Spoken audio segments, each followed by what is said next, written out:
আসসালামু আলাইকুম। আমরা আজ প্রবাসী আনোয়ারের বাড়ি আসছি। আমার বন্ধু, আমার মামাতো ভাই। ও ওর সাথে আমি যখন খায়রুলের বিষয়টা শেয়ার করছিলাম, ও বলল আমি সর্বোচ্চ চেষ্টা করব। ও বিদেশ থেকে 24,500 টাকা পাঠাইছে আমার মামার কাছে। আমার মামা এখন খায়রুলের আব্বুর হাতে টাকাটা দিয়ে দেবে।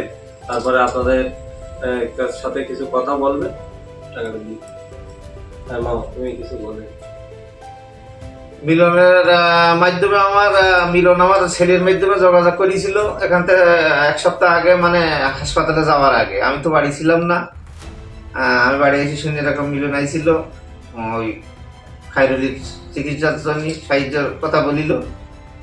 তা সেক্ষেত্রে আমি তো বাড়ি ছিলাম না। এখন মিলন আমার ছেলের সাথে যোগাযোগ করে কায়দা কাম করে ম্যানেজ করে সবকিছু বলার পরেও 24,500 টাকা পাঠিয়ে দিয়েছিল।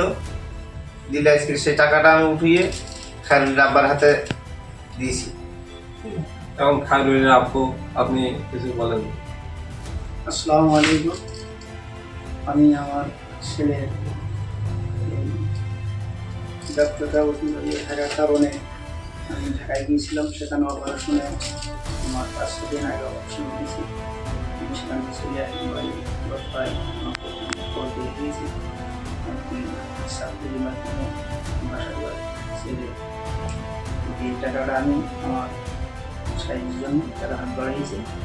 এখন বহুত কঠোর প্রয়োজন, তাতে বহুত শুরু চিকিৎসা। আসসালাম।